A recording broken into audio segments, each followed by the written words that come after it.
Good morning, everybody. Welcome to Life Sciences Grade 10. My name is Duduzile Kupeka. We are continuing with revision of preparation for the assessment. Remember?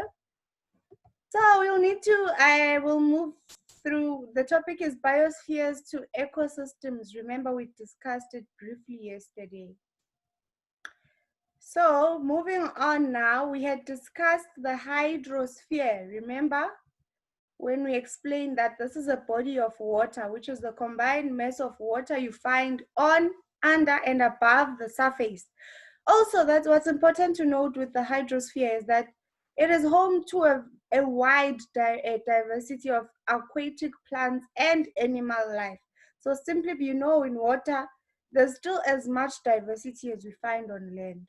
It's just that we are more comfortable and knowledgeable about diversity we find on land, mainly because we are on land. Ne? Have you guys ever heard when people are scared and they speak of how they'd be so scared if a ship were to to stop working on the sea, and then now they'll be exposed to sharks? Have you ever heard such things? I think it's also your fear, right? If you get on a ship or a boat and then if something bad happens, similar to Titanic, then what would happen? People will always say, yo, there'd be sharks. But forgetting that, just like land, the water is also vast. So same way you won't find a lion walking around in town. It's the same way with the ocean. It doesn't mean where your ship has crashed, that's where lions are. You understand? It is also vast, just like land is, and just like the air is.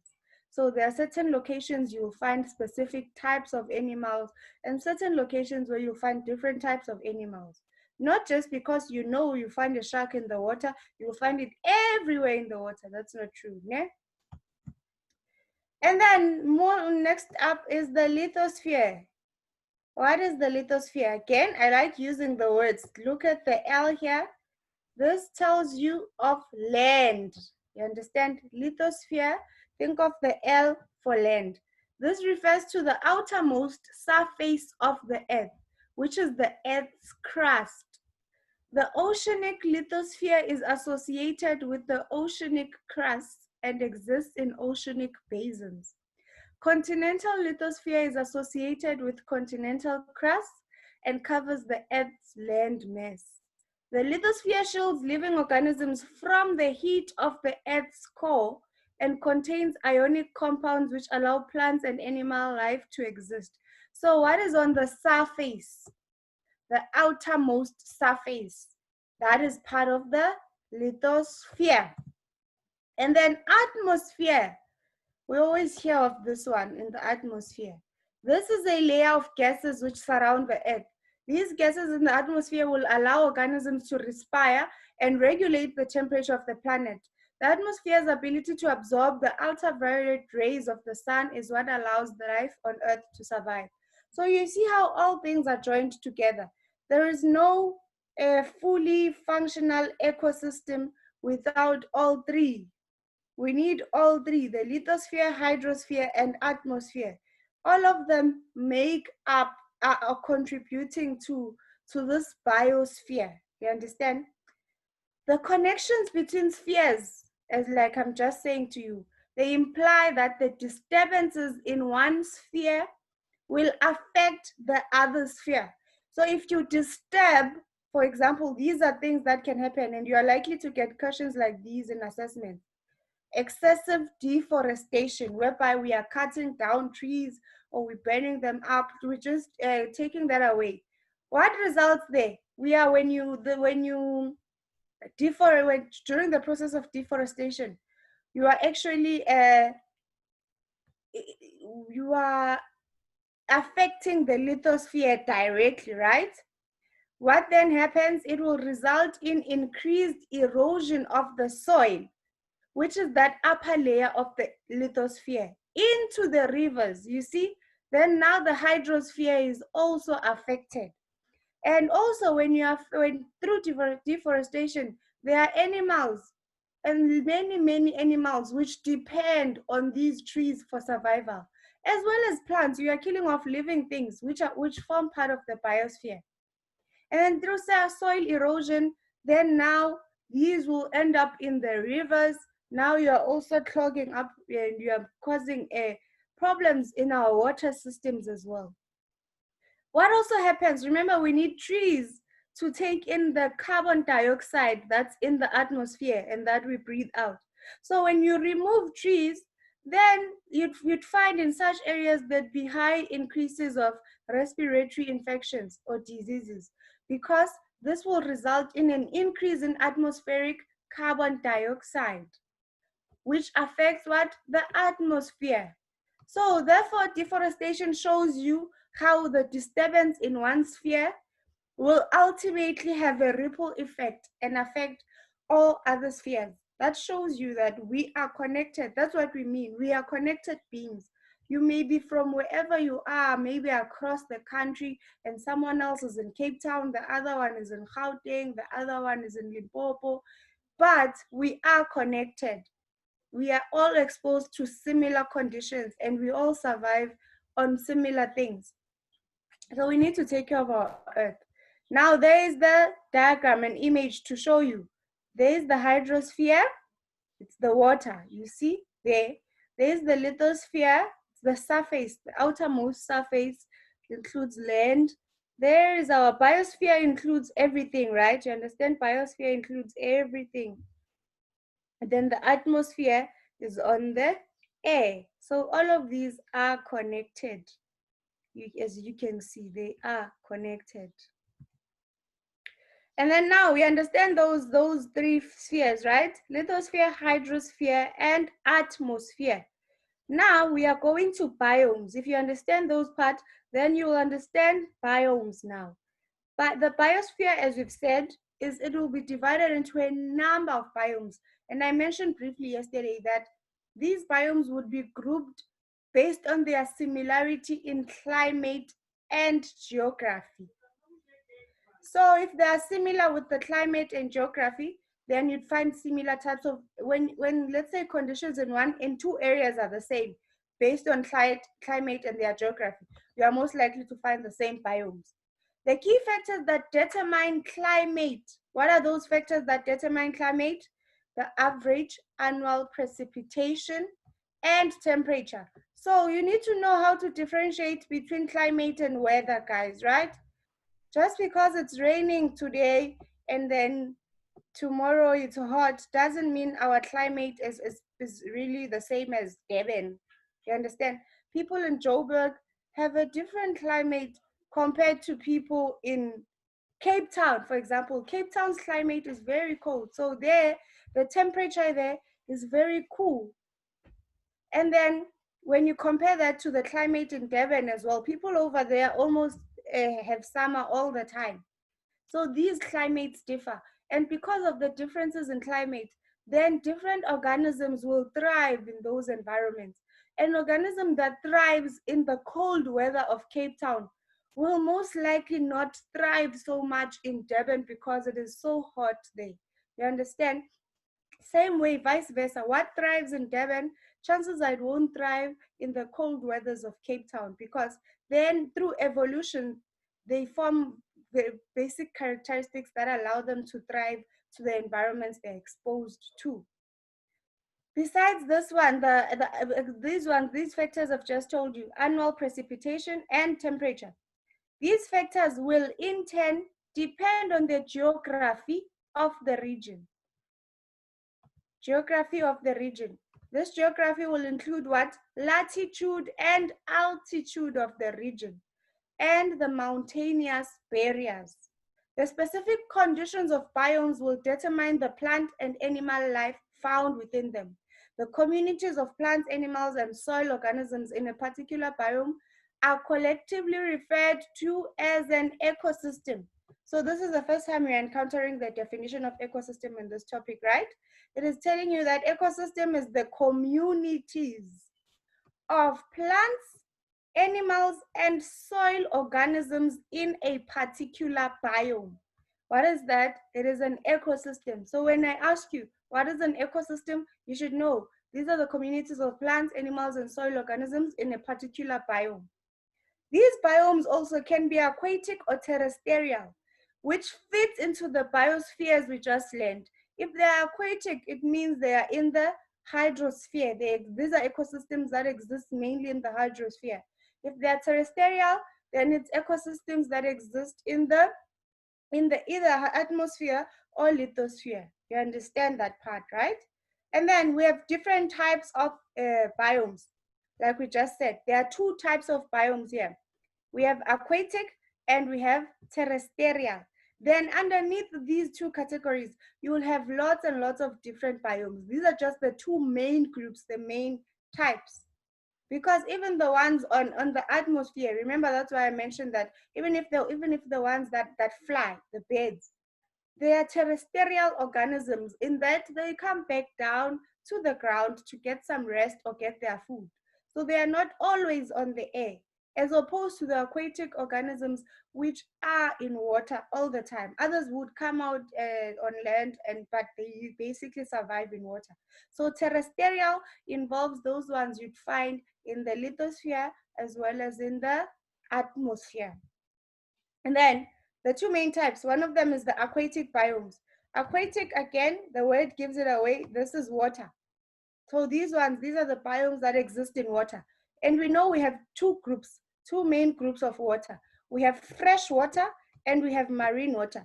Marine water, as you've seen in the ocean and the beaches and the seas, it is salty water. So, and fresh water is just water that it's fresh, it's not salty. So different organisms exist. So even if you know that this particular animal lives in water, you need to understand whether it lives in fresh water or it lives in marine biomes. That is why you wouldn't find a crocodile in the ocean, because crocodiles live in fresh water and you won't find them in the salty waters of the ocean. And sharks wouldn't survive in the fresh waters and the rivers. You'd find them in the oceans. So the different components that make up this type of water or the body of water will determine the organisms that survive and exist there.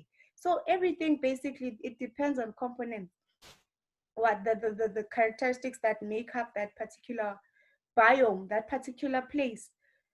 So like what can I say, you stay in a particular, you go to a particular school because of certain qualities or characteristics of that school. That is why you choose to go there, that is why you stay there. And probably, you know, if you were to go to a different one, maybe of a different levels, chances are you wouldn't want to survive, you wouldn't want to stay there. Bmax is saying you do get saltwater crocs. And I like how he's saying it. You get saltwater crocs, right? Meaning you will not get just any type of crocodile in the salt waters, right? It's different ones. There's one you find in the fresh water, there's one you'll find in the salt water. That one in the salt water wouldn't survive in fresh water. And the one in fresh water wouldn't survive in the salt water. So that's basically what I'm saying. You understand?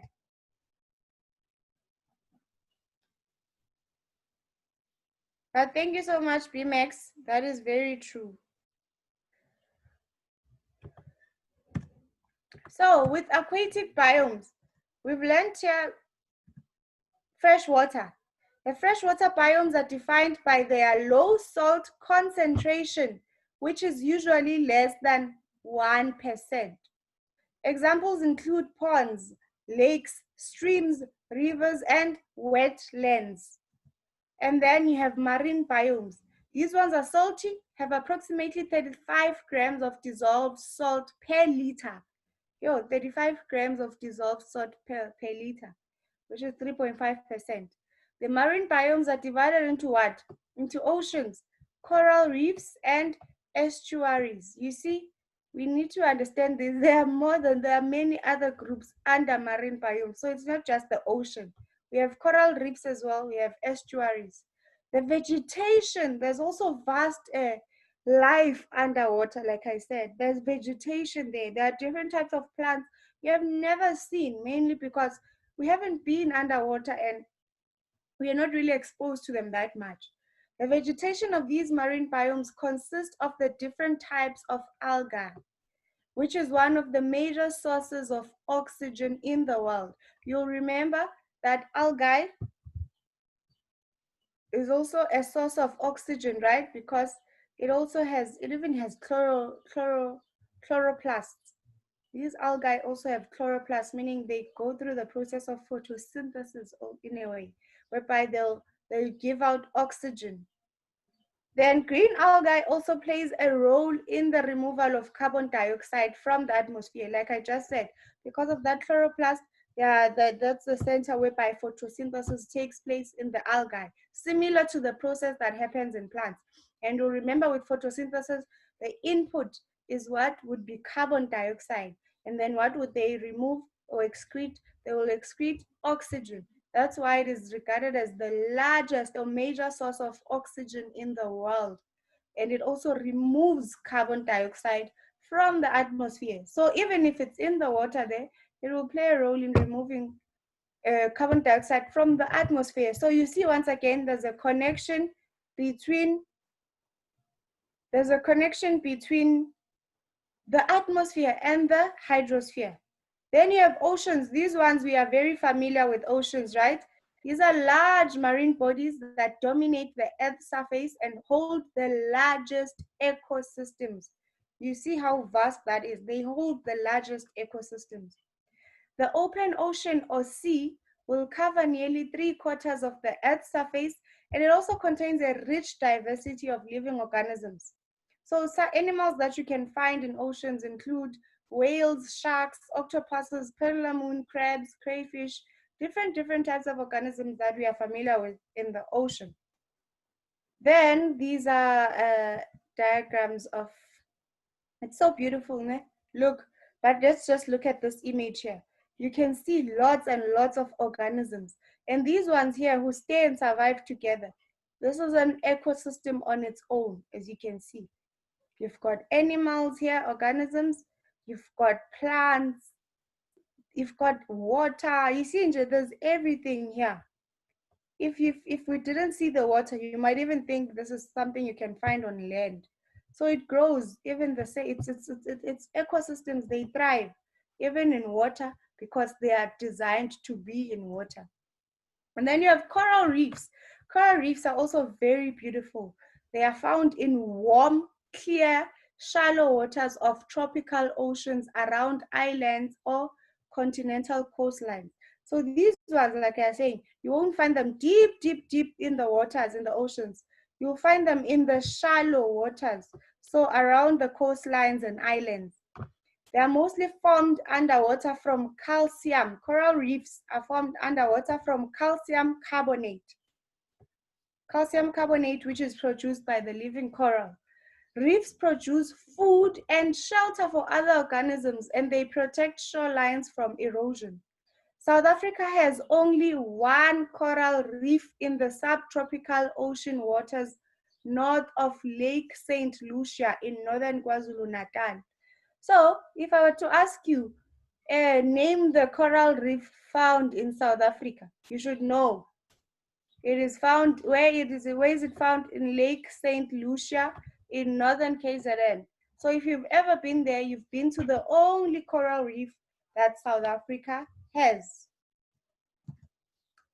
Look, there's our coral reef over there.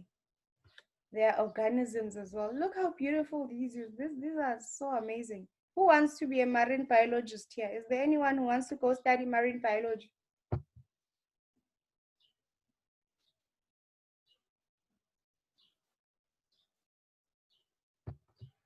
No one. What do you guys want to study?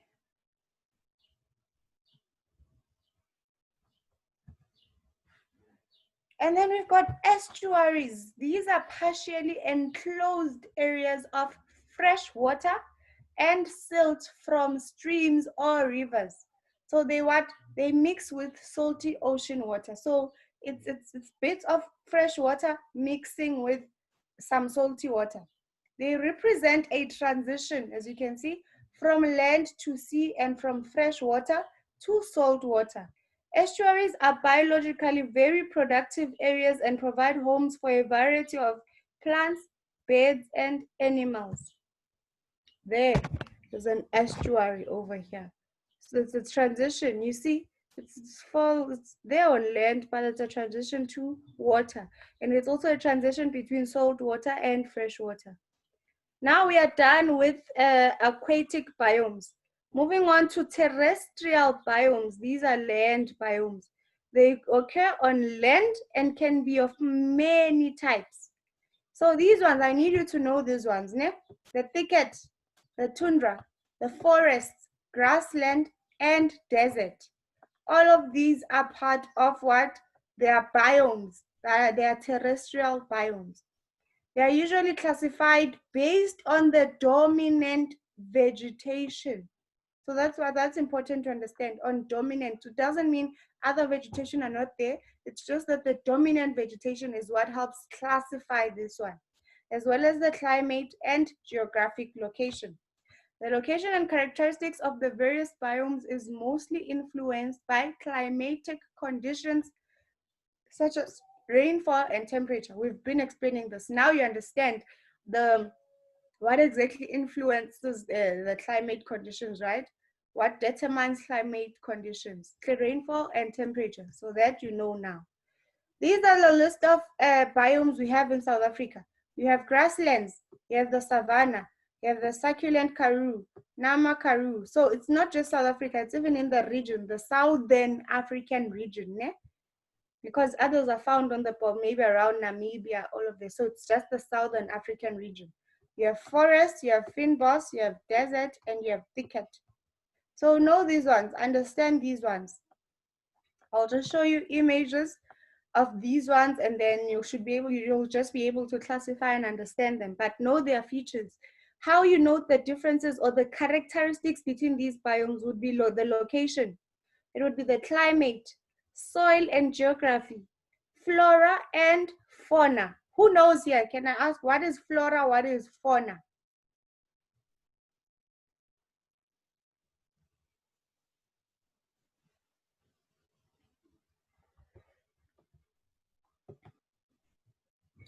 Yes, Santuri. Flora is plants and fauna is animals.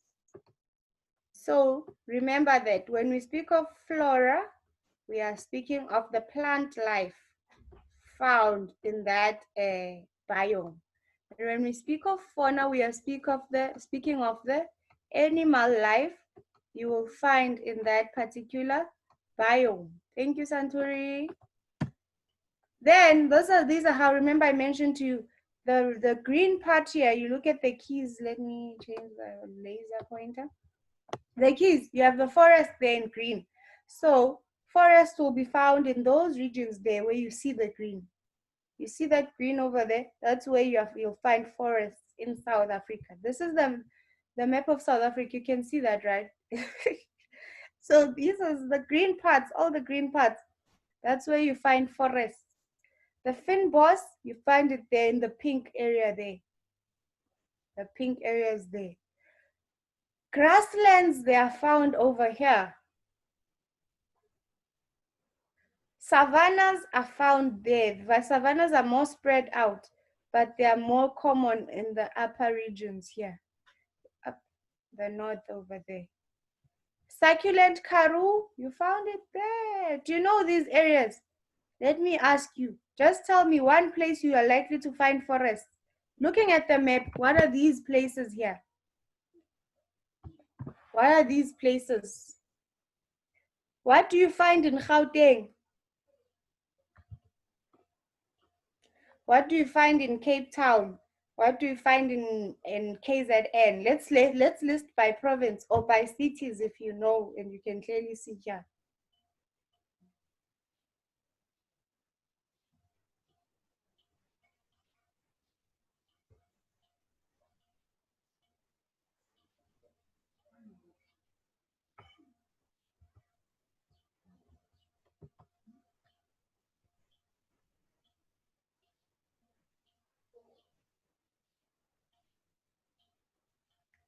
Okay, yes, I see you. Gauteng is the grasslands. Yeah, you can read your map.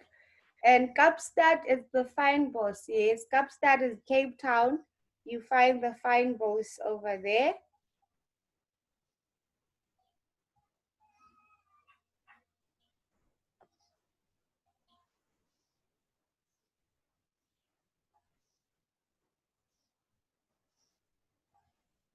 KZN, are you guys answering based on where you are from? Or you? KZN, you find the savannas and the thickets.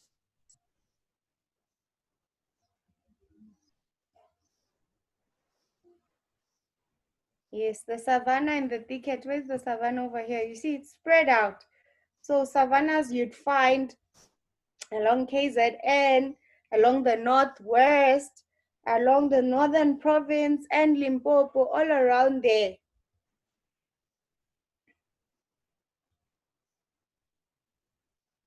And the Free State as well. And then where is the thick? Oh, we were speaking of savannas, right? Thicket, the Northern Cape, the Namakaru. Yes.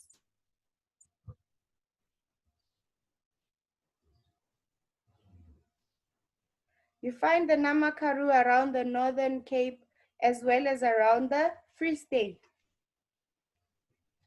Okay, I'm glad you can read the map. Thank you so much for that. So it basically explains, and you can clearly see and follow because of the different temperatures around the different climate and temperature around those areas, right? When we speak of climate, we are speaking of rainfall and temperature. So it's a diverse country. As you can see, we have rich plant life, we have rich animal life, we have a very rich biosphere, actually. Look at this. All of these found in one single country. And then quickly, there, images of the grasslands. The vegetation is dominated by grasses. This is the savanna biome. You find some trees and some grass as well, but the dominant one is there, those savanna trees. The Namakaru found in the northern Cape province. There you have the Namakaru. The Neisner forest over here. Looks so beautiful, ne? The plant life is vast. There's waterfalls around there. Okay, now this is an important point to note. When leaves or fruit fall from the trees and collect at the feet of the trees, another series of organisms can appear. By breaking down organic material, decomposers such as microorganisms will return the organic nutrients to the soil. Humus is formed in this way. This is dead organic material. Other creatures that live off decayed organic material, namely the detritivores, also promote the process of decomposition by breaking up dead matter into its component nutrients. So you see, life is connected. Even when something has fallen off, like a tree has fallen off, or an organism has died, all of these organisms in the biosphere work together. The microorganisms, which are the decomposers, will then play a part in returning these nutrients back into the soil. And then the cycle starts again. Other organisms will live on these nutrients that are found there. And we live off each other and they survive. So we are all connected. It's really like it's a cycle. When we speak of cycle of life, we include things such as this. It's all connected and all are equally important, because without decomposers we wouldn't have, the earth wouldn't be able to get back the nutrients once again. Without the producers we wouldn't be able to get food. You understand? It's all connected to each other. And then this is the fynbos, the mountain fynbos found in the Western Cape. Western Cape has beautiful fynbos as well. The picture doesn't do it justice. There. The flora of a fynbos has a high degree of endemism. This is the ecological state of being specific to a geographic location, such as an island, country, or in this case, a defined biome, such as the fynbos. Fire is a necessary stage in the life cycle of nearly all fynbos plants. So when I ask fire a connection, it's connected mostly to the fynbos. It's a necessary stage in that life cycle. and it is common during the dry summer months. Many of the seeds germinate only after the intense heat of a fire. As proteas prepare for the fire, they retain their seeds on the bush for at least a year, which is a habit known as serotiny. So you understand, sometimes when you see things, it's part of nature. When there are fires there in the fynbos, it's part of the life cycle. After the fire, like we see here, then germination occurs after this intense heat of a fire. So plants and organisms survive there and they will regrow once again, even if others will die off during the fire. Others will thrive again, and that cycle will continue. And organisms will continue to survive over there for as long as that happens. So there's no way we can really stop fire from happening in the fynbos. It's a natural process that occurs there, and it is necessary for the fynbos' survival or this biome's survival. Then here, this is the thicket vegetation in the Eastern Cape. You see there, it's also, no, wow, these are nice things. Then we have the Kalahari Desert over here. And then guys, that's it with the biomes. I've shown you, we've went through different biomes. Now, discussing the environment. What is an environment? This is everything that surrounds us, including the place where we live, right? When we speak of the organisms survive in specific environments, that's what we're referring to.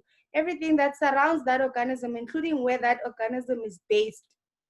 So when we speak of this, when you use this term, we are referring to physical aspects, right? That's what we usually refer to, the physical aspects. It may be the living things, which are the biotic, or the non-living things.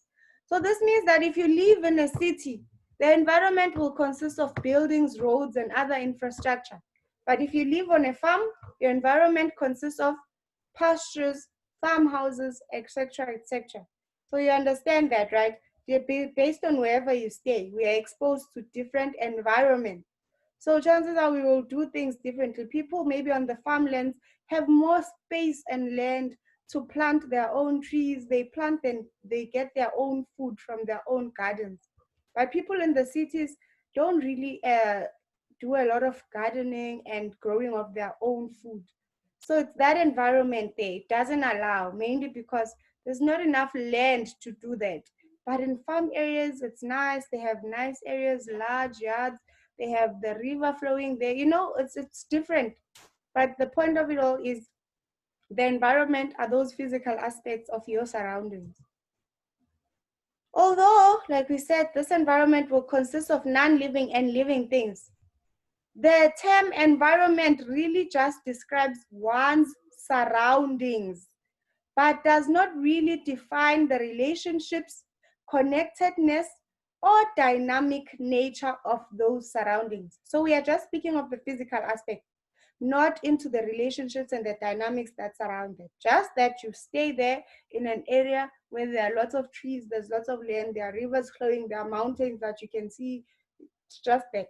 If you are in Joburg, maybe there are buildings, there are many lights, you know, it's just that we are saying. So when we want to study how the living and non-living parts of the environment depend on and are influenced on each other, we need to understand this concept called ecosystem. Environment alone is not enough. We need to study ecosystem. When we study ecosystem, then we are now studying how these organisms that live in the same environment, how do they interact with each other? How are they connected? What are the dynamic natures that surround these different organisms? And not just because they share the same environment. It's like saying simply because you and your family, maybe you are 10 in the house, simply because you stay there in the same house doesn't really mean you all like each other. You know, or even in boarding school, people who stay in boarding school, simply because you all stay in the same dormitory doesn't mean you are all friends, right? It just means you stay there in the same dormitory. But whether you are friends or not, that is something that might still need to be studied. And that's when we are studying the ecosystem. You might be sharing a room with your roommates. Maybe there are 6 of you in your room. You're sharing a room with them, but it doesn't mean you really are friends or you get along. But when you study an ecosystem deeper, then you can clearly see if these people are how do they interact with one another. You share a room, then that means you share food, you share clothes, you share different things, or you just share the room and you don't even want each other in your faces. So it's typically that example. When we study the environment, we'll study the different organisms you find in that environment and how they interact and engage with each other. Ish, I can't play this, it will take up too much time. So ecosystem, that's what we need to study. Ne? This is a complex system which consists of all the living organisms in a particular area, as well as the environment with which the organisms interact. The living organisms and non-living components of the ecosystem will interact in such a way as to maintain balance. So they need to maintain balance. I won't play videos now, I'm in a hurry because we have to finish here. So you have lots of components in the biosystem, ecosystem. You have the biotic components, which are the living things. So each of these biotic factors will need energy to do work and for proper growth. To get this energy, they will need to produce their own food using abiotic factors or interact with other organisms by consuming them. So this includes producers, we discussed this, consumers and tertiary consumers as well. We've discussed this, guys, ne? So that's why I'm moving through it. And then you have your decomposers. And then the abiotic components, these are the non-living chemical and physical factors in the environment which will affect the ecosystem. These ones play a crucial role in all of biology. We discussed this yesterday. These are grouped into physiographic, edaphic, and climatic factors and atmospheric gases. Remember when we discussed that. When we speak of physiographic factors, these ones are associated with the physical nature of the area. So the physical nature of the area, it's telling you physio. So it's the physical nature of the area. The main physiographic factors we will look at are the slopes, aspect, and altitude. Slope is what? It's the great, we know slopes from graphs.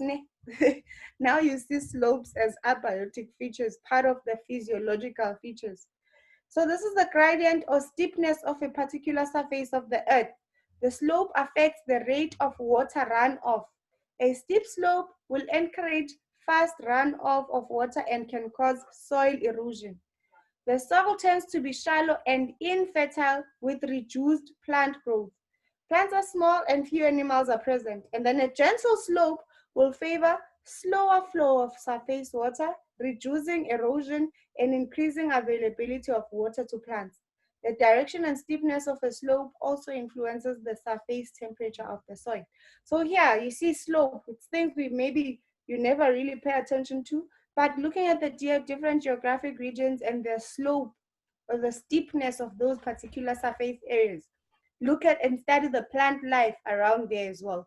You will see there's a lot to do with the slope of that particular area. And then altitude. Altitude is the height of the land, meaning above sea level. At high altitudes, the temperature will be lower. The higher up you go, it's colder and there's less oxygen. And why it's higher up, it's lower, there's less oxygen, the pressure is high, the wind speed is greater, and the rainfall is less. Then environments at higher altitudes are also more likely to experience snow conditions because it's very cold up higher up, right? So they are most likely to experience snow conditions. Altitude also plays a role in vegetation zone. At high altitude, less plants and animal species will be found because, as you said, there's less oxygen, there's too much pressure, there's wind at high speeds, the temperature is low, so a few organisms can survive in such conditions. And then plants that grow at mid altitudes will experience more stunted growth. Plants at sea level are abundant, as you can see. Plants at sea level, there are a lot of them. Aspect, what is aspect? This is the position of an area in relation to the sun or wind or wave action. This is the direction that the slope faces, either north, east, west. In South Africa, rainfall is more common on the southeastern slopes. Therefore, these tend to be forested or rich in vegetation. The slopes facing the other way, which is the northwest, as you've seen in our map, they tend to be drier. Okay, I have a question. Someone asked me a question.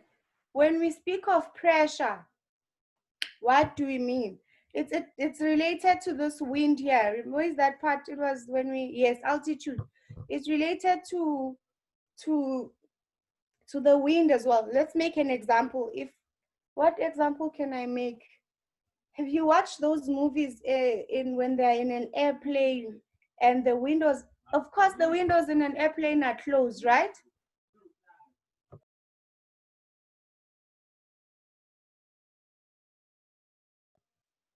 When you are in an airplane, right, the windows are closed. Why? Because there's the volume in the airplane is what is less. There's limited volume in the airplane inside, and you are higher up, high above land, above sea level, and then the wind speed there is much greater. It's high. So with the volume as well of the airplane, if you were to open a window, even if there was just a small hole, there would be wind blowing crazily because there's just so much pressure in there, you understand? So it's indirectly proportional to volume. When you have high volume, you have low pressure. But when you have low volume, you have high pressure. I don't know if I'm making sense. Do you understand what I'm trying to explain here?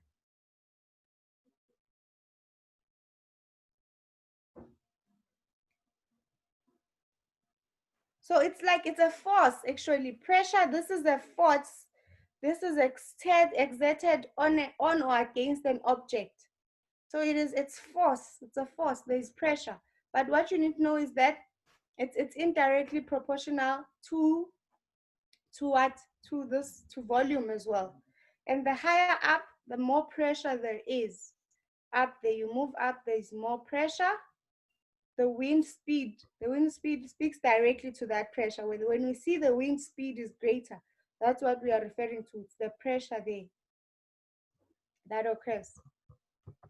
Okay, and then aspect you've mentioned here that this is a position of an area in relation to the sun or wind or wave action. And that explains why the slopes which face the other way, such as the northwest, will tend to be drier, but slopes that face the other ways in other regions of the country will be more forested or rich in vegetation. So the southeastern slopes, and you can even see with the biomes, the specific biomes that grow around the northwest are different to biomes that grow around in the southeastern slopes.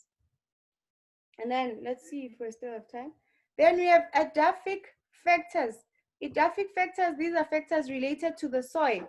This is the qualities that characterize the soil. Qualities that characterize the soil include the drainage, the texture of the soil, chemical properties such as pH. Of course, these factors, this type of soil, you can't just plant in any type of soil, right? You need a specific type of soil to be able to plant. Same way, you can't go plant a tree with the soil you find on the beach. So it explains those different characteristics and what organisms thrive in specific soils, what plants you can plant with the specific soil. Not just any soil will work. There are soils they use to build. There are soils you find by the ocean, the beach sand. That's the sand. You see, it's different types of soil. And it's made of different, there are different qualities. We've seen different types of soils. You can see the drainage. Others, they quickly drain through water, but others can really hold on to water. The texture of the soil, as well as chemical properties. Those also will depend or define which organisms, besides the plants, which other animal life can survive in those types of soils. You don't find worms by the ocean. You don't find worms there, right? But you would find worms in soil around where there are many other plants. And there's a reason for that. The properties of the soil, they have a factor. So those are edaphic factors. And then this is a special plant species, which is the hydrangea flowers. They are natural pH indicators. When the pH changes, they also change color. They can move from purple to pink. They just change colors depending on the pH of the soil, and that's cool, ne? Soil structure again, then you have climatic factors. Guys, don't worry, we will do this tomorrow again, ne? Because you are writing the assessment. Please, can I ask you that after you write the assessment, possibly rather write the assessment after our class, because it's the last day of revision tomorrow, ne? Wow, not tomorrow, you are writing today. I almost forgot that. Okay. I guess you will write, but please email it to me. Can I ask that at least? Can you send me an email when you are done? I want to go there. There's my email address. Please email me your assessments if possible. If not, you can submit it to me in class. Like, you see the option here on Zoom of uploading. You can even do that tomorrow. But if possible, can you send it to me immediately after marking? You can even just take pictures and send me those pictures of your work. Any method really. There is my email address, digupega2204@gmail.com. I'd really appreciate it so much. But tomorrow, we will mark our assessment together in class. I hope you are ready. Good luck. All the best. Thank you and bye.